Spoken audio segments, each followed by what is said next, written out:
Okay, so to begin the IACAA 2017 Compensation and Benefits Survey Training, I'm going to try to put up a poll here to find out if anybody in the group has participated in the survey in the past. So bear with me if this does not work out well at all.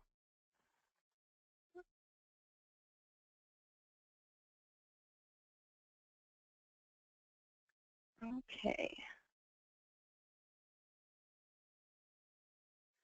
All right, so you'll see on your screen a couple poll options here. Have you participated in the past? No, this is my first time. Yes, I've participated once before, or yes, I've participated many times. For those of you who have been in your role in your organization for a while, you very may well have been a part of this for a couple go-arounds back when it was paper survey and gone through the electronic survey version. So you'll kind of be the experts here.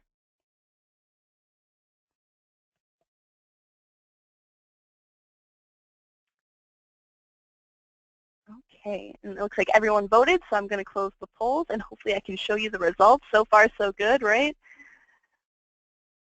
Share. All right, we are off to a good start. That's great. So as you can see, a lot of people in the room, this is going to be their first time with the survey. We do have a few individuals who have participated once before. For those who have participated once before, this is going to look very familiar to you. Not a whole lot has changed. And then for those who have participated many times, you've already seen the big change, which was going from the paper surveys over to the SurveyMonkey version, which we are sticking with this year. So thank you very much for entertaining me and answering the poll questions and letting me know kind of where we're all at in the room here. We'll have a couple more polls as well, just to see what some of the thoughts of the group are. Okay, so back to the screen here. I'm going to go forward with the slides. A number of you probably have the slides available. In fact, I can even, I'll pull over what the page looks like for downloading the materials. In case you weren't able to get there, we do have within the registration link that you got from GFP Online is what it would say. There is a link to download materials. And not only do we have the presentation today, but we also have some additional resources. And those are going to be a checklist for going through the survey, some of the items that you might want to have on hand as you prepare to enter in your data, so you don't have to go back or save things or keep going to different people. And then a job description summary form so that you can have all of the jobs that are going to be in the survey in front of you. You have the job descriptions, and you can kind of do some work ahead of time to plan out where you would put the information. One of the things that I did hear last time we did the survey in 2014 was that there was some difficulty of, you know, I thought that the job that came earlier in the survey was going to be the most similar to the job that I had, but then as I went through the survey, I found that there was a job later on that was actually the one I should do. So I had to go back and redo it. We don't want you to have to do that. You know, there's a learning experience and a pilot last go around to use that electronic SurveyMonkey form.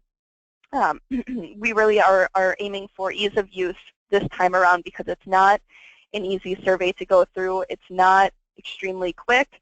You know, I don't want to sugarcoat that it takes a lot of time and effort to get everything pulled together to go into the survey, and also take some time to complete the survey.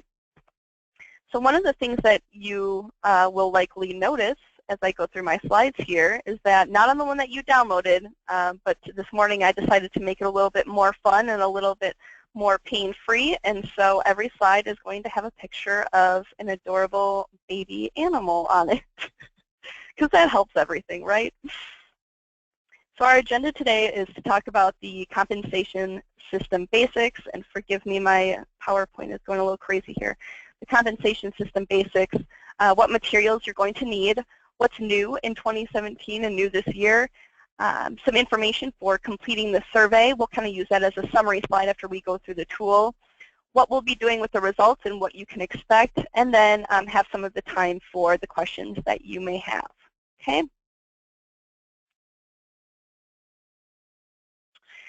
So a little information about compensation systems.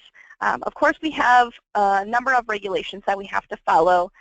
And my slides just want me to get through this quicker than I'm able to. The regulations that we are looking at are the uniform guidance, specifically 200.430, which talks about compensation for personal services. And this, in this area of the regulations, we are required to be able to prove that we're paying our employees according to market, which means that we have an understanding of what our labor market looks like, including our community action world. For some of us, our Head Start world. For some of us, our governmental world. And so this, the output of you putting in your great data is going to help you be able to meet those regulations in coming up with market ranges for your positions, maybe a complete salary structure for the agency that says we had good, reputable, and validated data. You know, here's where it came from, and here's how we've used it. Same goes for the Head Start Act. For those who do have Head Start programs in their organizations, the Head Start Act reflects very similar requirements for compensation as the uniform guidance reflects, that we have to be paying according to market, that we can't be paying differently for services rendered that are similar in one position to another, whether they're federally funded or not. And again, the data that we get from this, this salary and benefits survey helps us to feel confident to say, yes, we are paying at market, we're paying according to market, and we looked at good comparable data. Okay. So I won't go too much further into the regulations. You know, we're known at Wipfli for being the regulation experts, so we typically spend a lot of time there, but we do have a lot to cover. If you have any other questions about those compensation regulations and how the survey can help feed into that, I'm happy to answer those and happy to talk one-on-one about that as well. So things to consider about your compensation design as you are completing the survey and anticipating the results are, number one, do you have a compensation plan? Is your compensation design in existence? Or have people just been, you know, trying to get by the best that they can without the proper tools, plans, and strategies in place? Is your compensation design equitable? Have you looked across the organization for those similar positions that perform similar duties to ensure that you're paying them similarly as well? And I'm not talking penny to penny, but if a job is performing the same duties, is there a reason that it would be paid any differently? And if so, what is that reason? Is your compensation design consistent? Can your managers answer questions to their staff about compensation? When you go through your compensation design, are you conducting a market wage analysis? So I touched on that with the regulations earlier. You know, we are required from Head Start to do a wage comparability study, essentially a market analysis every 3 years. And the results from this survey will be one of many options for data points. And we always recommend having more than one data source, but it's invaluable to have a local network-sponsored salary survey that's going to be the most relevant to you. Are you analyzing the financial impact of alternatives? Have we looked at what you know, increasing or a potential increase to minimum wage would do to our compensation designs? Have we considered living wage alternatives as a minimum instead of minimum wage? I know a number of community action organizations are considering that, and some have even moved to that by doing some good strategizing and analysis of what that financial impact would look like. Is your compensation design addressing long-standing pay equity issues? Have you looked at you know, how pay relates to a position when you break it up by gender, when you break it up by age, when you break it up by longevity? And lastly, is your compensation design assisting with the design of incentive and executive compensation programs? For a lot of us, this is an ideal state to think about, you know, merit-based incentives, and even sometimes executive compensation programs that are really rewarding what you're looking for. We really need to start with the base compensation, and again, you know, it's one of the goals of the salary survey here, one of the goals of the results.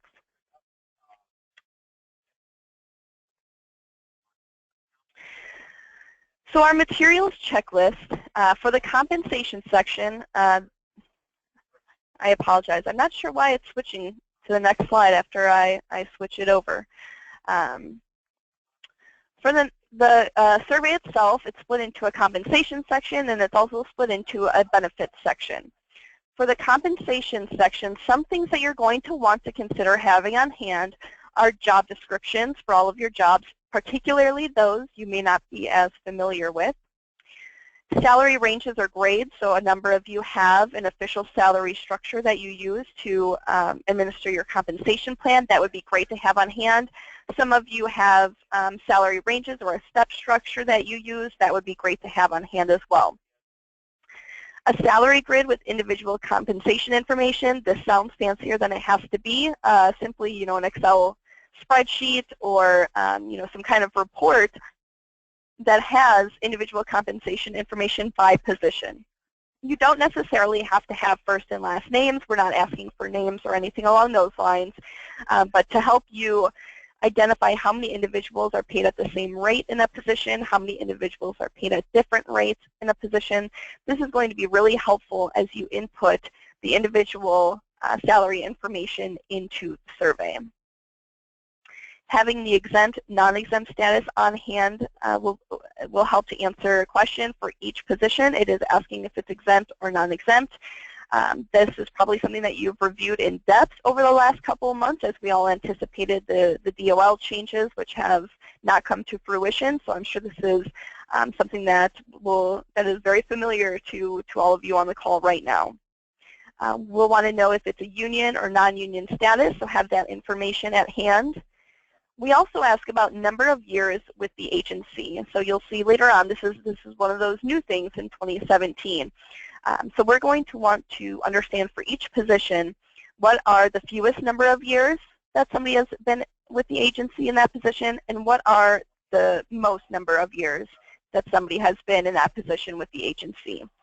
And lastly, in that category, we would like to know the average. Considered asking on an individual basis. For every individual indicate their number of years with the agency. I felt that might be a little bit too taxing though. There's already a lot of data entry to input, so this is a simpler approach that will still get us very valuable information. So again, that range, fewest to most years with the agency, and then an average number is what you'll be asked for. Lastly, 2017 wage and salary increases. So there are some questions in the beginning that will ask you generally when you last provided a salary increase, if at all, how much, what percentage you increase it by, what do you use to determine your salary increases. Those are the types of questions that you will be asked. Okay. In the benefits section, we ask questions about all types of insurance, PTO, holiday, optional or alternative benefits that you may offer as well. So things to have on hand would be insurance and retirement booklets and contracts where you're going to get a lot of that premium and payment information from the plan information. Summary plan descriptions or SPDs will be very helpful. Cost information for the agency and the employee as we ask about both. Plan enrollment information, things like are full-time and part-time folks eligible, are exempt versus non-exempt eligible, so a number of questions about that. Your employee handbook probably has a number of your PTO policies, your insurance information, your holiday information, so that might be a helpful thing to have near you as well. And then lastly, if you have specific paid time off policies and amounts, that's something that we'll ask about as well, so have those at the ready. The first section that we'll run into is the compensation section. The benefits section is saved for the end. So you may decide I'm just going to do the compensation in one chunk, that section, and have all these items with me, and then you may decide to do the benefits section later. Some of you may just knock it all out at once. Either way, it's absolutely acceptable, and the survey can be saved, and you can come back to it at another time. So for those who like this materials checklist, want to have it on hand, it is one of those additional resources referenced on the materials website that you got the link for in your webinar email. Okay, you don't have to have this little tiny box of the PowerPoint. Okay. So some new things in 2017, and I anticipate that the computer is going to advance me to the next slide before I'm ready, and there it is. Thanks everyone for your patience with that. New in 2017, we have the longevity or years of service questions, again in that range and average type of question. We have more alternative titles so that you can more easily compare some of the positions that are in the survey to the positions that you have in your organization. So you'll see a number of positions have an AKA behind them, also known as, and a few different position titles that you may consider them. This was information that we received from agencies in past surveys, so thank you to those who took time to say this is what my position is called that looks like this.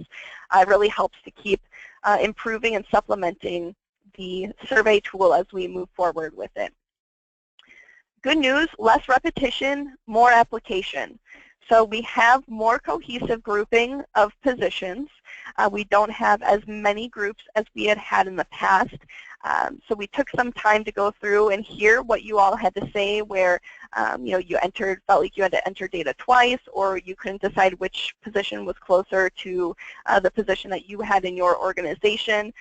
We went ahead and made that a little bit more comprehensive, a little bit more cohesive, so you don't feel that repetition in the survey. We also, in the past, had outreach positions for energy assistance and, let's say, housing programs. We took the program-specific side out of the outreach, intake, and referral positions and enrollment positions and made a generic category called outreach, intake, and referral.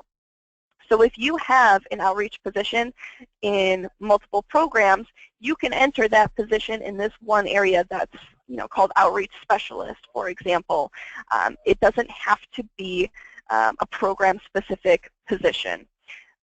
The reason for that is outreach in housing versus energy assistance versus any other program really looks the same if you look at it from a high level. The duties are the same. They're just talking about different programs, different opportunities, maybe talking to a slightly different clientele as well.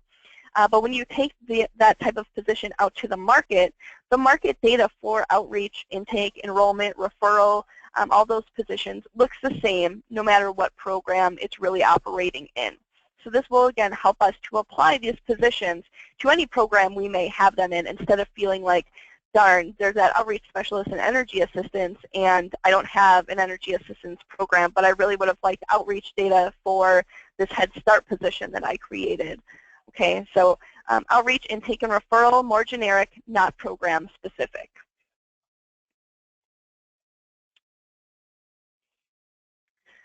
Also new in 2017, we have a number of new positions, again, thanks to your feedback and input.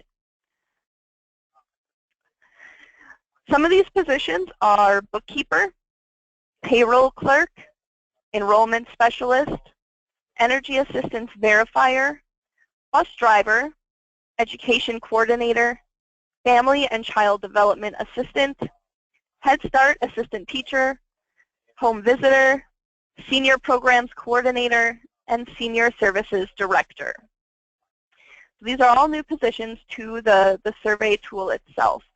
It amazes me a little bit we hadn't had bus driver in the past, but there was a big ask for it this time around, and so we made sure to include it.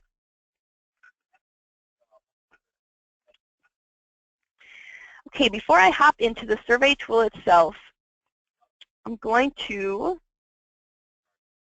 launch another poll question. So for those who have completed the survey in the past, even one time, please vote and let me know about how long it took you to complete the survey. So this is for me and for those in the audience who haven't completed the survey before, to get a good idea of how much time to set aside. And it's okay if you're not exact.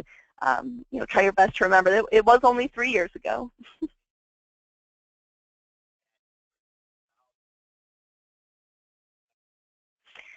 Now, it's really going to depend how many programs you have that apply to the positions that are in the survey. It's going to depend on how large your agency is for how much the time will take. But I think this is a good gauge to start thinking about how much time to really set aside so that we don't end up being at the day before it's due and trying to get it done in a limited amount of time. This will help you plan a little bit.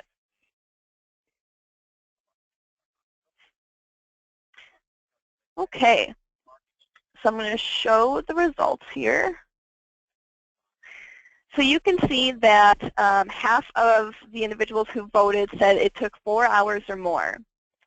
So again, this is why I have baby animal pictures in my PowerPoint slides. 17% said it took 3 hours, and then a third of those who voted said it took 1 hour.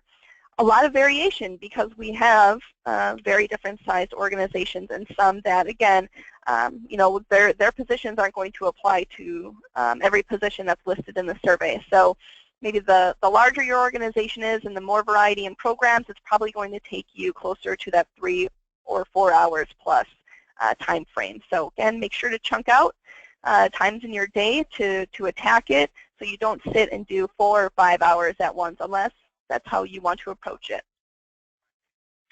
All right, thanks everyone for voting again.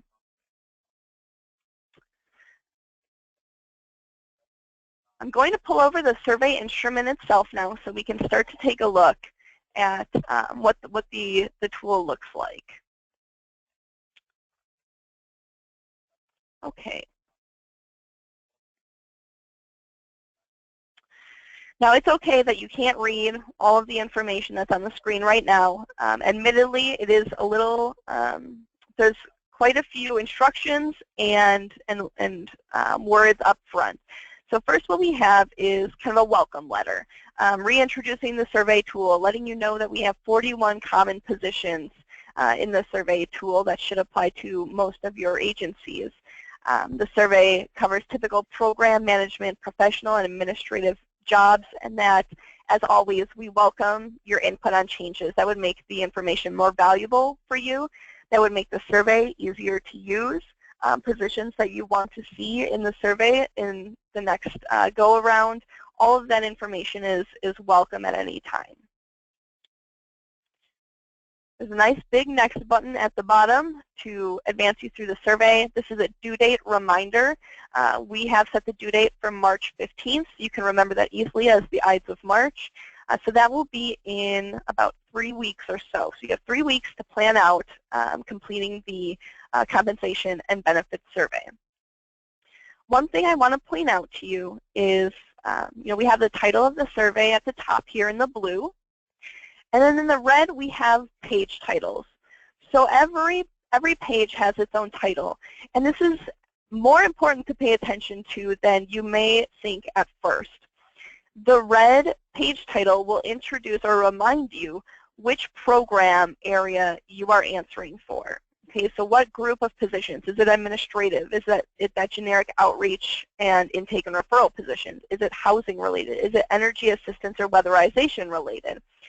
That's where you're going to find this information, is at the top. You'll see the position group name and then the position name right next to it. So as you go through, if you're wondering, you know, I don't see what program this is for, take a look up at the red bar, and that should answer some questions for you if you do have any.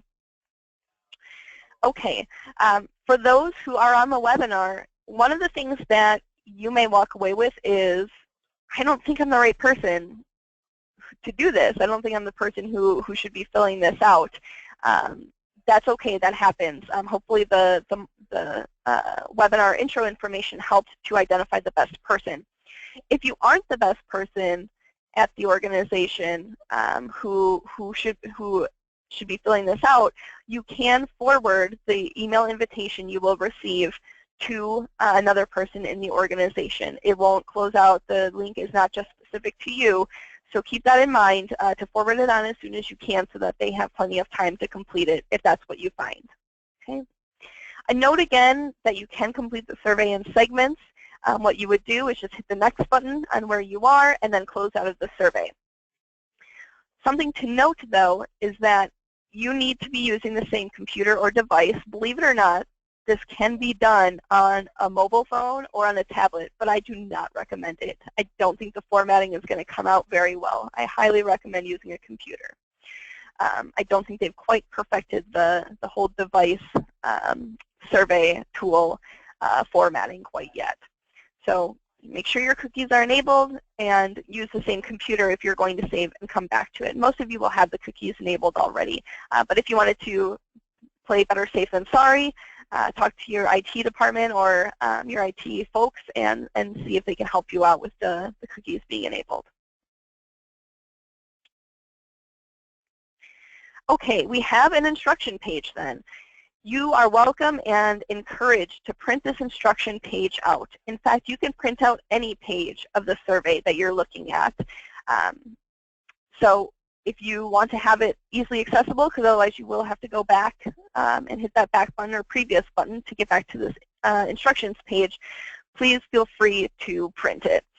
What this has on it is a little bit of introductory information. So we have 6 job categories: administrative, outreach, intake, and referral, CSBG, energy assistance and weatherization, housing, Head Start, and senior services. Okay. There's a link in here as well back to that materials site where you got the presentation and the references. If you lose that email that has a materials site in it, no worries. We have it in a couple places here in the survey tool itself. Okay. A reminder of the due date. It'll come and come again. A reminder of 41 positions that we have. And then some important notes for going through the survey itself. And again, these are here to make things as easy for you as possible so that you have very limited going back and correcting information. Most important is to report compensation in an hourly format only. So this may mean that some of you who have salaried positions that don't really look at the compensation on an hourly basis, you're going to have to divide that annual salary by 80 hours that are normally worked in a year. So that would be 40 hours a week, 52 weeks in a year, or by the hours worked per year. So I know some of you aren't on the 20/80 schedule. You'll be on a slightly different schedule. If you have a salaried position, divide the salaried amount by the number of hours worked in a year to get to that hourly calculation. Okay? We can only report the data in, we can report the data in hourly or annual amounts, but for us to make sure that our annual amounts are consistent and all based off of the same denominator, that's why we're asking for the hourly format for inputting the information. Okay, we will report it out in hourly and annual formats though. Complete the form based on actual compensation and longevity data as of today, February 21st, 2017. So don't advance the data and don't go backwards in the data. Whatever the salary information and longevity information is as of today, please report based on that. That way, again, we're all kind of on a consistent playing field. Compare your job descriptions to the short job descriptions in the survey and not the job title. So even though we have some of those also known as in the survey, you're not always going to find the perfect match. Or you may have a job that's called something that relates to a position in the survey, but when you read the job descriptions, they actually do different things. As we all know, titles can get creative in some organizations, and sometimes they run away from us too. So please take some time to look at the job description summaries and your job descriptions instead of just title to title. This is yet another reason why printing out that list of job description summaries would be really helpful and having it next to you as you complete the survey. The survey covers regular employees only, so don't bring data in for temporary or contract workers, but it does include both full-time and part-time employees. Okay.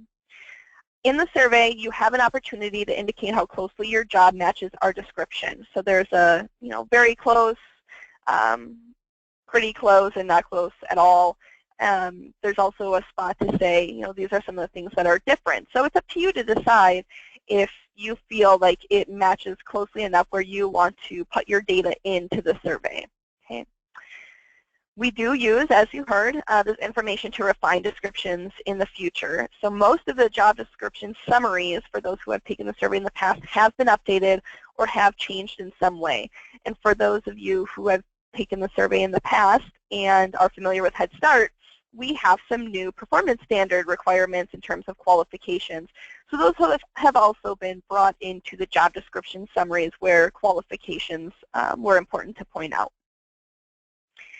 Now, it's important to know that it's unlikely you'll be able to match all of your jobs to these survey descriptions. So if you have a job that doesn't fit, don't report it. Don't feel like you have to find the one that's just the closest to it, even though it's really not that close. It's okay to not report where you don't feel confident or comfortable that it matches well.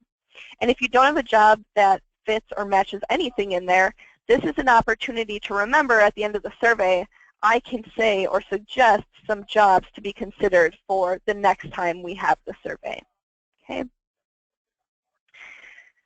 If there are changes to, again, those existing descriptions that you want us to consider for future surveys, you can tell us at the end. You are also encouraged to send in a job description if you want us to just take a look at your job description and see how we can match it a little bit better. Okay. Our second page is of instructions, and don't worry, we're getting close to the actual survey tool itself. The first page of the questionnaire will ask for agency name and contact person. This isn't so that we can point fingers, but instead in case we need to call and clarify some information, which absolutely has happened every time that we have done this survey. Whether it's compensation or benefits or some kind of technical issue, we do often have to go back and talk to a few of you about the information to gain more clarity. Okay. We also ask some demographic information for sorting purposes or data slicing and dicing. This helps us to be able to report the data by all agencies, by geography, by budget size, and so on and so forth. Okay.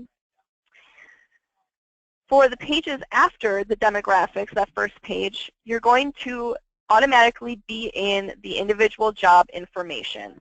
This is, again, where we want to match the job description summary to our job descriptions in the agency and not go based off of titles. Okay. I think a lot of this stuff I'm not going to read to you. You can certainly read. This is what we are going to be looking at as we go through the survey itself. So we'll get a little bit more, playing with it type of learning experience instead of just reading. Okay. But it's here for you to remind yourself after the webinar when you start taking the survey. It's here for you if you need some help.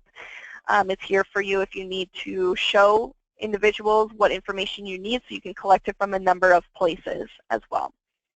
Okay. A little note on recording the pay data. So for this survey, our intent is to accurately report the compensation data so that you can make that claim that it's validated and it's reliable information.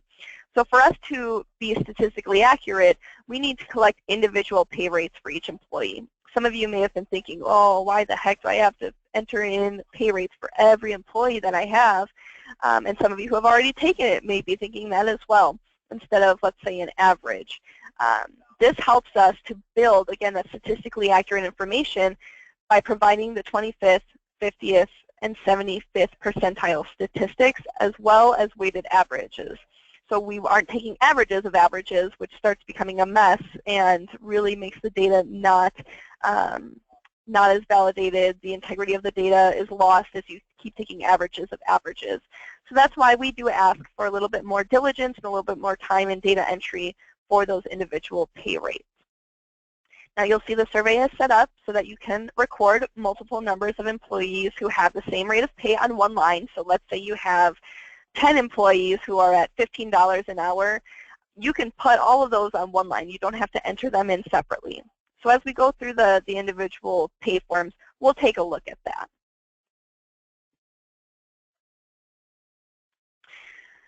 Now, I will have to enter in some fake information here because these questions are required, again, so that we can ensure we have the proper information to report and to follow up. So it forces me as well to put in some information. So, Shelley, agency name Whitsley. I'm not going to put in the address. I'm just going to start putting in numbers. I am in Minneapolis, Minnesota, where we too, just like you, are having unusually warm weather. Okay. Full-time. So now we get to number of employees. How many employees do you have that you consider full-time? How many part-time? You can see I've done this before in populating fake information. Then we come to a question that asks about when you conduct performance appraisal. So I'm going to say calendar year. The next question asks about when you conduct compensation adjustments. So I too am going to say calendar year. The next question asks about wage or salary increases for 2017 and asks to indicate the average % increase for non-exempt employees versus exempt employees for each type of potential salary increase. So there may be just, generally we just give a % increase to everyone in our organization. You may have merit or performance-based increase plan. You may have longevity-based. And then you may have some other plan, which would include something like COLA or, being provided more salary dollars from a grant, which is rare but does happen occasionally. This is not a required question. So if you haven't given salary increases, then you don't have to answer this question. You can skip down to the next one. This one asks more specifically about cost of living allowance. This helps the whole network see what it looks like from an agency standpoint of how many are giving COLAs, how many give a COLA increase based on CPI, Consumer Price Index, and then how many give a COLA increase based on some other factor with the opportunity to specify. So some of you may say, I give it based on a different factor, whatever Head Start gives us. Okay, there is an area to put in your total annual operating budget as well. We request you enter it as a whole number, and I believe the survey will stop you if you do not put a whole number in. We want your county as well. If you are in a number of counties, you can list them. This is how you know I'm new to Minnesota, because I can't type too many Minnesota county names, but I can type Wisconsin ones, no problem.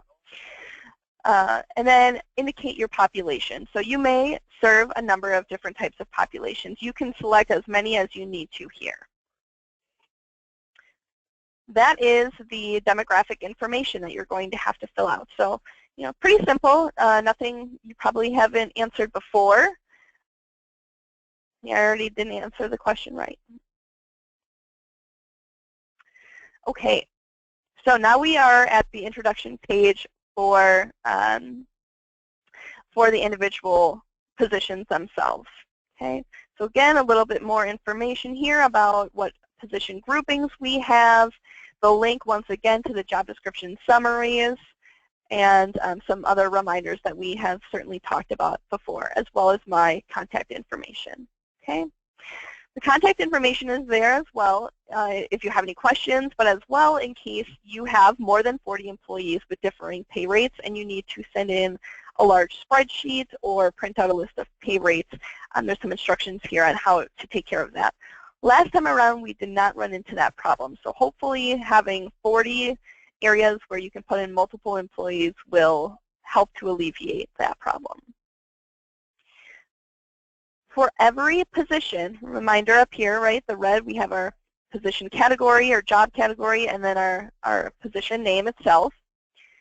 The job summary is on every page that it relates to. The reason, again, to print out those summaries is maybe I have a position that kind of sounds like this administrative executive assistant, but it ends up belonging somewhere else later on in the survey. But I couldn't see those because I'm going one page at a time. The job description summary, I would almost, if it were me filling it out, I would print that out and jot some notes in pencil of which positions I think, off the top of my head are going to relate to which positions that we have in the summary. Okay.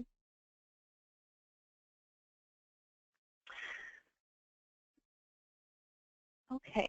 So I looked at the questions quickly here to make sure that there wasn't anything related to the demographic pages or anything else before we hop into the individual pay rates.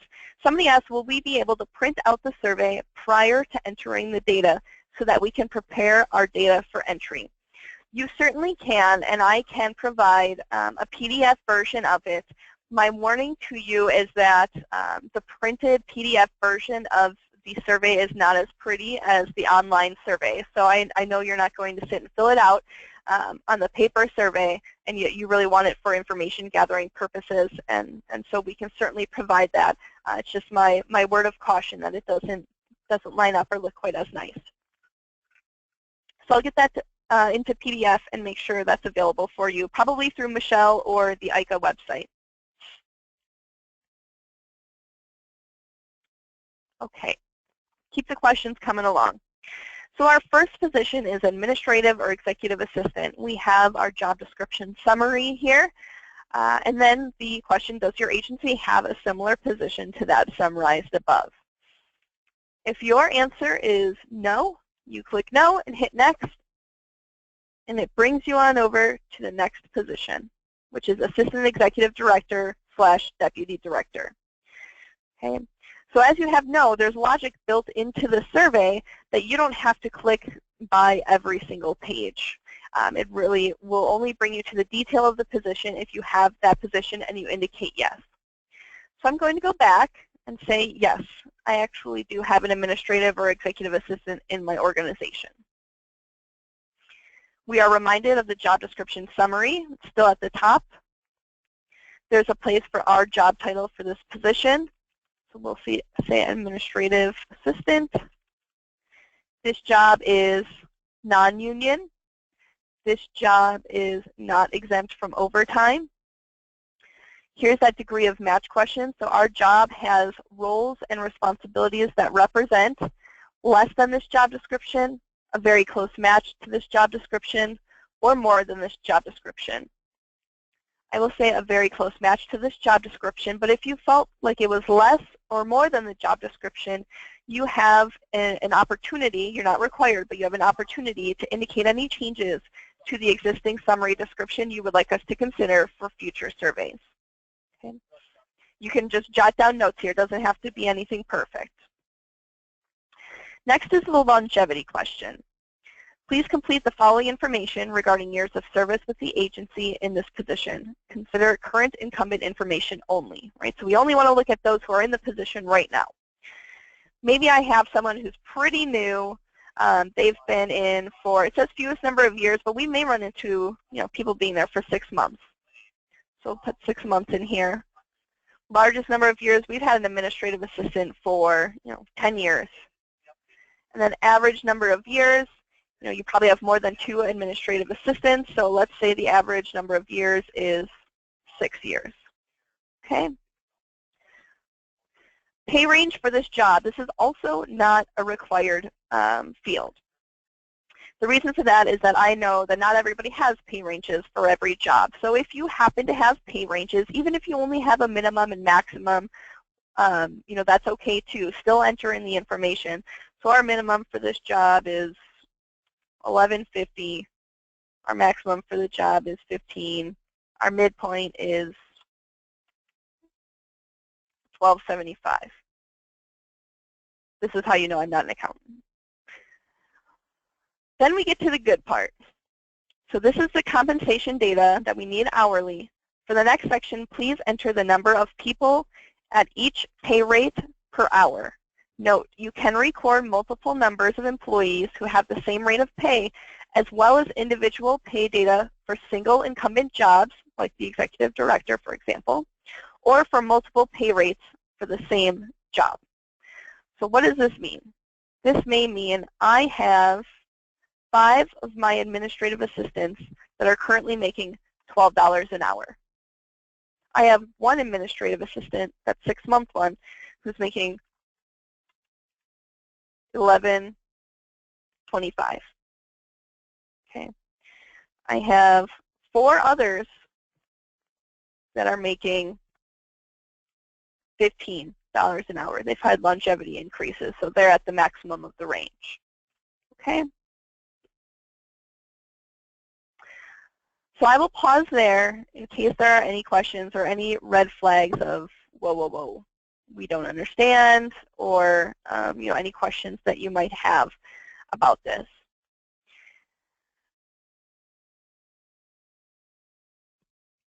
I'm going to scroll down while we wait and see if there's any questions. Like I said before, there is an opportunity for 40 different people, 40 different rates of pay. Probably teachers is where this ends up getting most populated, teachers and teacher assistants. For something like the administrative assistant, even though I'm sure you have a few of them, we're probably not going to need all 40 slots. Okay. All right, so no questions yet. Hopefully that makes sense then. I'm going to submit.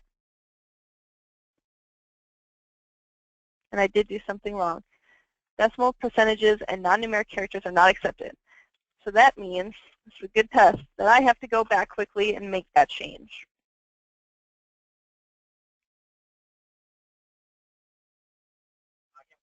So we'll have that change before you get the link. Somebody said we're needing a picture of a kitten. I know, this is where it gets bad. I wish I could put pictures of kittens in the survey itself. That would be fun, huh?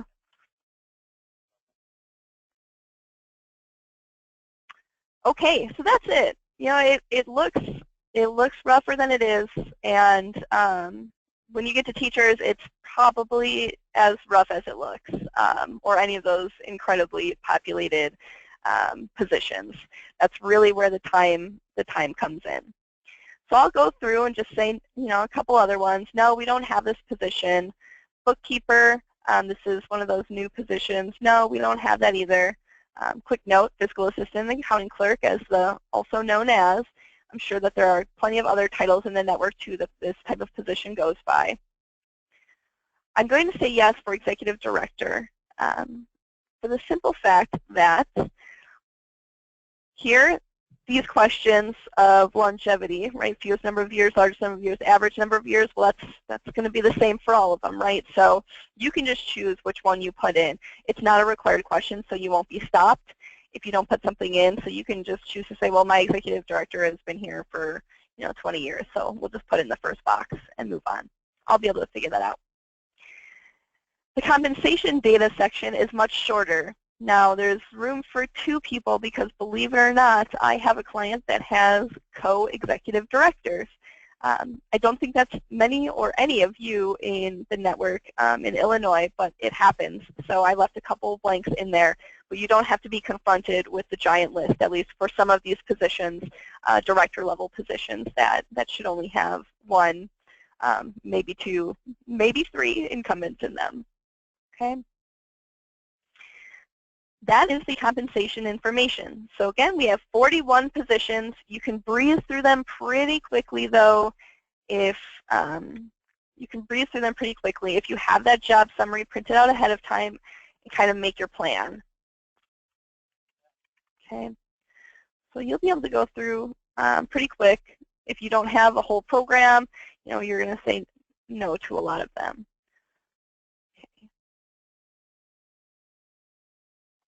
So I'm going to move over to the benefits section. I tried to cheat a little bit and bring up 2 previews of the survey, so we'll see how much they like that or don't like that. So I've gotten through the compensation portion of the survey. Whew, right? I took a break, maybe a couple days break before coming back to it with all of my benefits information and all of my summary plan descriptions. The first page, again, that red bar is pretty helpful here, is asking about health insurance. So there's a note at the top. Please pay careful attention to the type of plan each question is addressing and skip those that do not apply. If you don't offer health insurance, don't answer any questions about health insurance. So we have questions about what type of health insurance options you have for each type of employee. You may have all of them. Go ahead and click all of them. I know that there's a couple of you out there who do, and a couple of you who have different deductibles for those as well. If you are in that boat, if you offer a couple different plans and they have different deductibles and answers that you would have for the next portion, which says indicate the lowest number or lowest dollar amount for a single employee for each, choose whichever one is the lowest out of all of those plans. Okay. And on this side, it's the highest. So out of all of the plan options, what are the highest for the deductible, copay, for office and prescription? Here we have, do you offer a HSA, health reimbursement account, a couple different options here for Section 125 flex plans. If you have an HSA qualified plan, do you contribute to employees? If yes, how much do you contribute? So it really gets into the details of the health insurance plan, which again I know can be a little bit tough to enter in and a little bit of a drag to enter in sometimes. but I know that it's been really helpful for those of you in the network who have taken time to do benefits comparisons and understand how you stack up to your colleagues in the IACAA network. Okay. So I won't read them all to you again. You certainly can read these. You know, a lot of the information about premiums and how much does the employer pay versus the employee for a single plan, for a family plan, for another type of plan such as a +1 plan. Next, we move on to voluntary benefits. So who do you offer voluntary benefits for, and check all that apply. We may miss a few. I'm sure we'll miss a few, so please feel free to include in here some other voluntary benefits that you do offer to your employees. The next section is about life insurance, so a number of questions about who is offered life insurance, what the payment looks like, what percentage of the premium is paid by the employer, different options for how that life insurance can be offered, and different ways that you know, maybe a multiple of the base pay or salary. So you have a number of options here.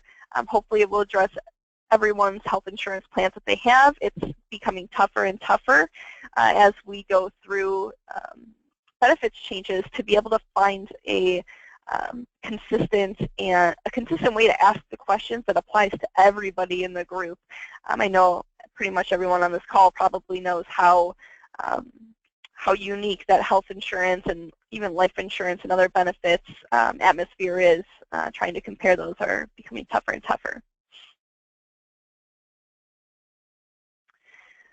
Okay. Our next area is for dental insurance, so similar questions as the health insurance page. If your plan levels and costs are established by means of another formula, you do have an opportunity to describe. So where things just aren't matching up or you can't fill in the boxes, there are opportunities at the bottoms of the page to be able to say, this is how we do it here. Okay.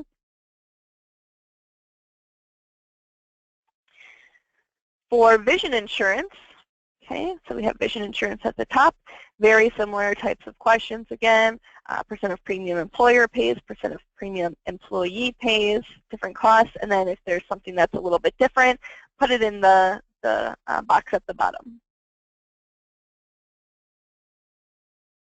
Disability insurance. So we have some options for disability insurance, more information about the benefit paid, what the maximum benefit period is, and then the percent of premium the employer pays.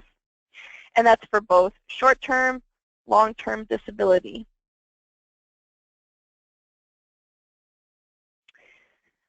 This one is about retirement plans. So again, what type of plan do you offer, or plans, multiple plans do you offer? Do you do matching percent of employee base pay? Is there a specific percent that you offer? What is the match if you do offer a match? For defined benefit, there's some specific questions.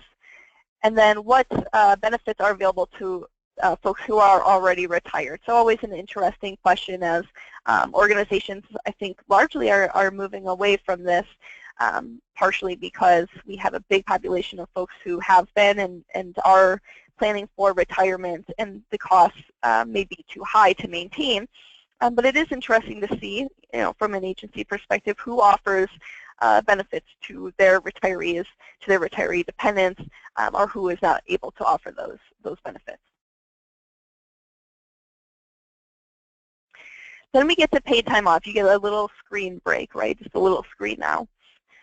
So knowing that paid time off plans are determined in a number of ways, including having one bucket of PTO, having vacation separate from sick time, separate from personal leave, we have a choice here first. What type of paid time off plan do you provide?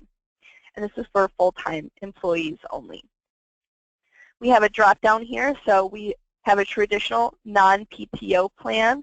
That means that we have all of the buckets separate. We have our vacation time, we have our sick time, we have our personal time, etc. If you have a PTO, or excuse me, a traditional non-PTO plan that's different for exempt employees versus non-exempt, then there's an option here for you as well.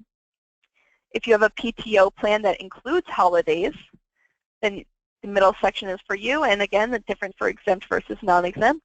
And lastly is a PTO plan that does not include holidays. Again, available for if you have it different for exempt and non-exempt employees. So I'm going to go ahead and say it's a PTO plan not including holidays.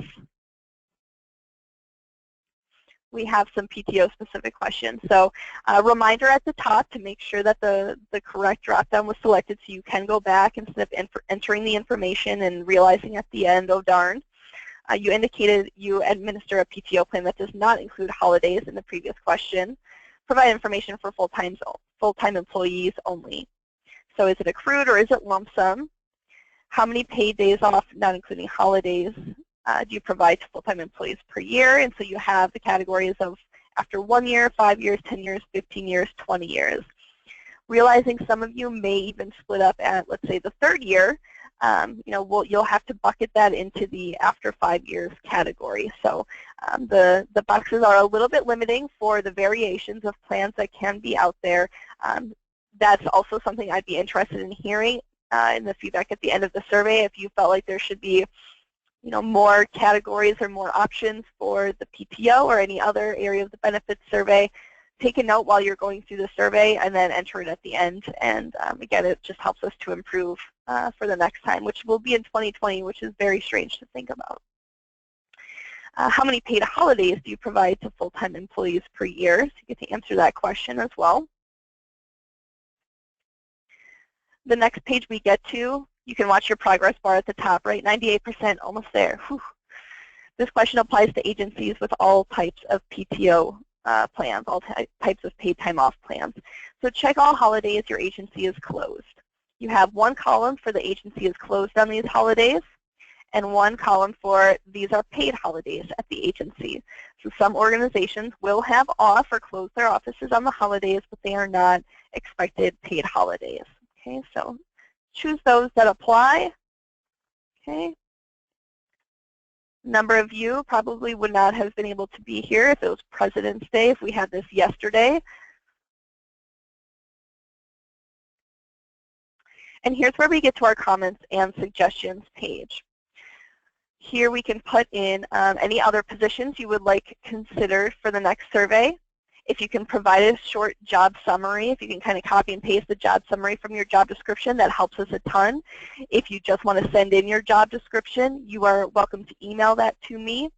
If you don't have one that's easy to share, then you can just write in the title and we will work on figuring it out. There is a section to make comments about the compensation portion and a section to make comments about the benefits portion as well.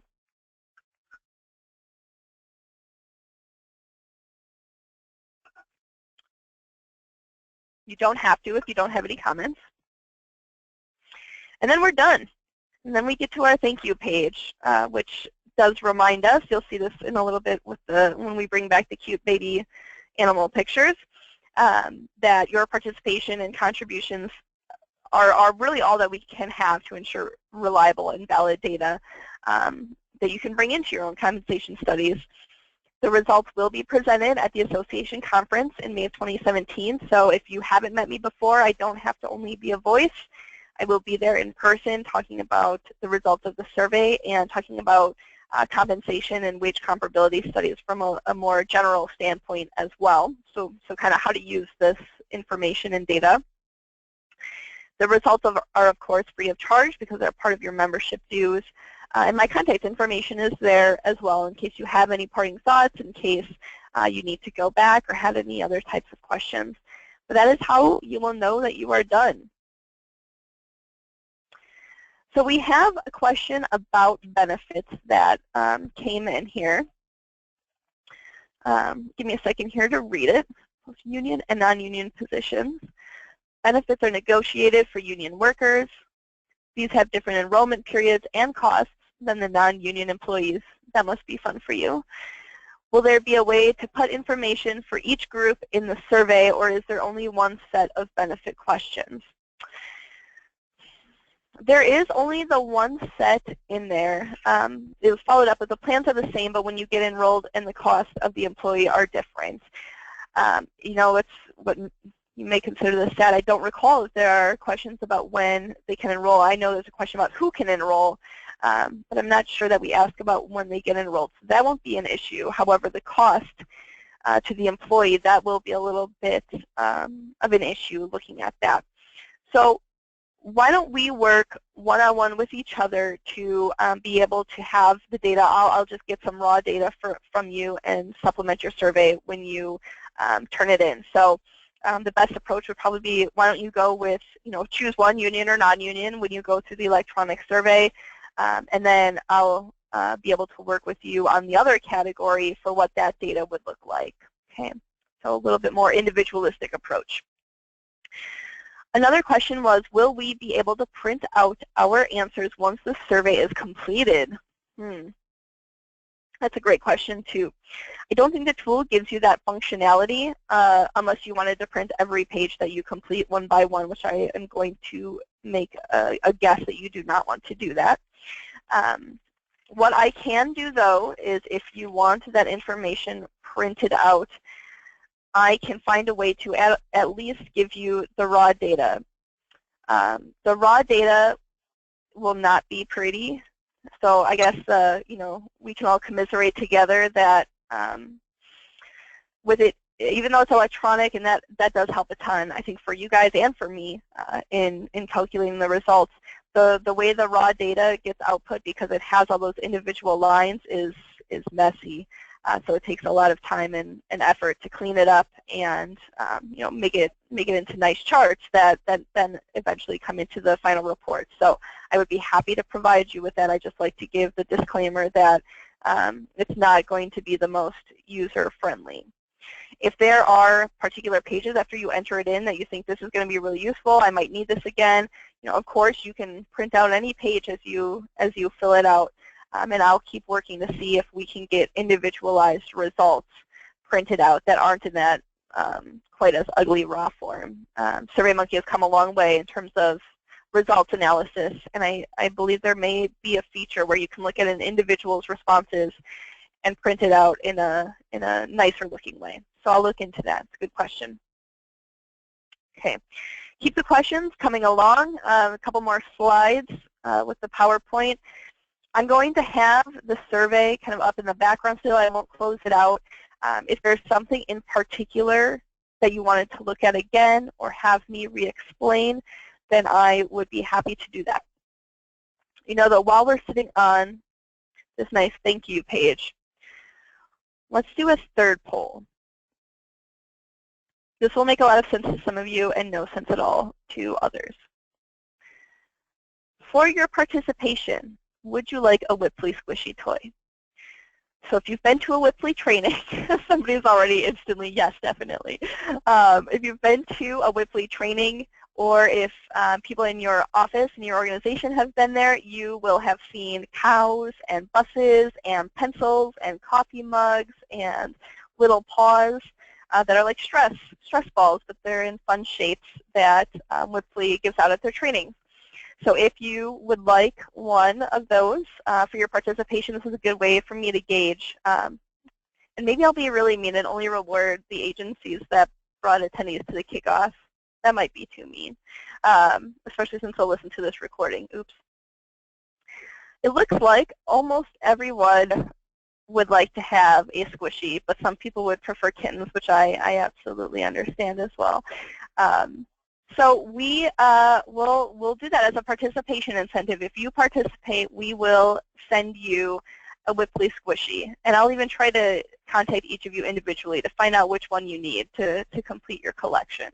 Okay? Great. Well, I'll let you see the results here too. It's pretty fun. 100%, yes, definitely. Thank you. Okay, we got another question too. Will the results be ready for the May IACAA meeting? They absolutely will be. They may even be ready before then for everyone to have in their hands as we go through and review the results and talk about compensation more generally. So, yep, absolutely, the May Association meeting, they will be complete. Okay, great. Just as we're talking a little bit about participation, last year we had a 68% response rate, which is pretty good, especially for salary, compensation, and benefits information. I am really hoping that we can increase the participation rate this year, because I know the more participation we have, the more data we can report and the more valuable the data is to you all. There were some positions, for those who have seen the results from 2014 study, there were some positions that we could not report any data on because there weren't enough responses. And part of that is the testing of new positions. Are they widespread enough across the network to get enough responses? But part of it also is getting as much participation as possible. So hopefully the Whipley Squishies help. But you guys know your network really well. You know your colleagues really well. If there are some other ways that Whipley and IACAA can approach this survey to encourage more participation, I am always all ears, and you're welcome to email me that information. Okay, back to baby animals. This is a little bit of a reminder slide. It's going to advance to the next slide before I can get to it. So completing the survey, we talked about all of this going through the survey, but just a reminder, it is due the Ides of March, March 15th this year. Once we get close to March 15th, we will take a look at response rates. And I know in 2014, a lot of you were really good about telling me, we have this huge report due. I'm not going to be able to get to it until this date. We ran into some snags and need a little bit more time. Please keep the communication lines open. The more I know, the more I can help keep the survey open and help you guys to be successful in completing the survey as well. So please do keep those communication lines open. Right now, the due date is set for March 15th. If there is an extension allowed, which I'll go through through IACAA and see if it's possible to get that extended. If anybody needs it, you will all be notified unless you've completed the survey already, in which case, kudos. Okay. A reminder to give yourself plenty of time. You saw that it takes a lot of time. Don't wait until the last minute. Try to chunk it out and do little bits every day. And give yourself plenty of coffee. If you are a caffeine drinker, you will probably need it. Print off some pictures of baby animals, whatever keeps you going. I actually used to, when I went to UW-Madison, I worked at the survey center that they had there, so I was one of those people who would call your house and ask you to take a voluntary and, frankly, kind of intrusive survey, because that's how I was able to pay my way through college. So I understand. I know I've been on the receiving end of many angry survey takers, even once I went through the whole survey, that completing a survey is nobody's favorite thing to do. So, Whipley Squishies is the best I think I can offer you, and user friendliness I can offer you. But otherwise, do what you can to make it as enjoyable an experience as possible. Remember to report compensation data as of today, February 21st. Remember to compare the job descriptions and not just the titles. And if the job doesn't fit, don't report it. Job titles is a good way to start, a good place to start, but do dive into those job description summaries. They're not too long. Remember to report for regular employees only, both full-time and part-time. And lastly, to report compensation information in that hourly format.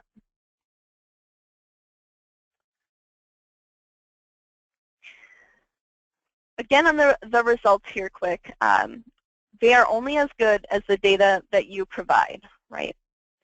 So take some time with it, take your due diligence, make sure you got the right person on the job if it's not you, because I'm a number cruncher and I get to make pretty tables, but I can't force the data in there. So you guys being here on this kickoff webinar is, I think, a really good indication of the solid data that we're going to get.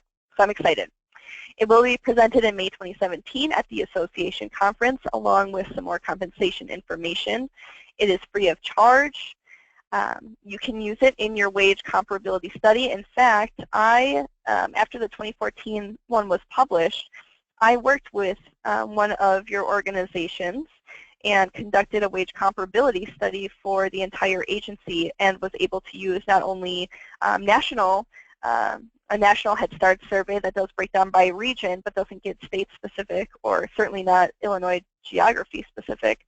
I was able to use the IACAA survey in addition to that survey and a number of other data sources. So it was really helpful. It's great having that as an option as one of many data sources in your wage comparability study. And you can also use it to assess your benefits package. As I had mentioned before, because benefits are so different and so varied these days, what I think the value is for using that benefits information is really just doing a comparison. How many days of vacation do we provide compared to our network? And how are we positioned then from a competitive standpoint?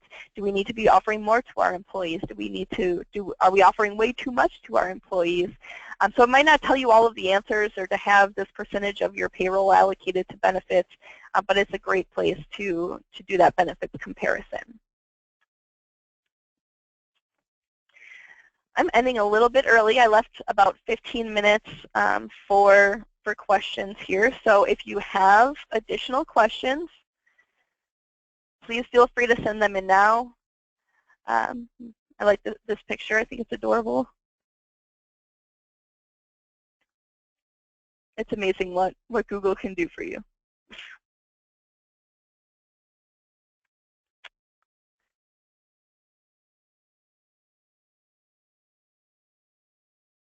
Okay, well, it looks like everyone's answered their questions. I'll just put on the next slide so you have my contact information. If you do have any questions, if you run into any technical difficulties, if you're wondering how to input some type of information, then don't hesitate to reach out to me. And if you have pictures of kittens, those are welcomed as well. I prefer kittens. I'm just a cat person. So any kind of comments, questions, thoughts that you have on the survey or preparing me for May as well are welcomed. Otherwise, you will be getting an email later this afternoon that has the survey link in it so you can begin inputting your data. There will be a link to the webinar recording eventually as well in case you need to refresh or bring somebody else into the mix. That will end up being on the IACAA website, I believe. Since it's too big to send via email. Other than that, you should be set and ready on your way to kick off the salary and benefits survey.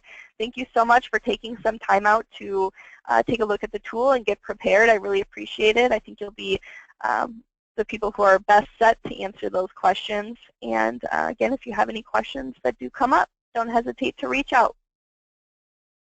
Thank you.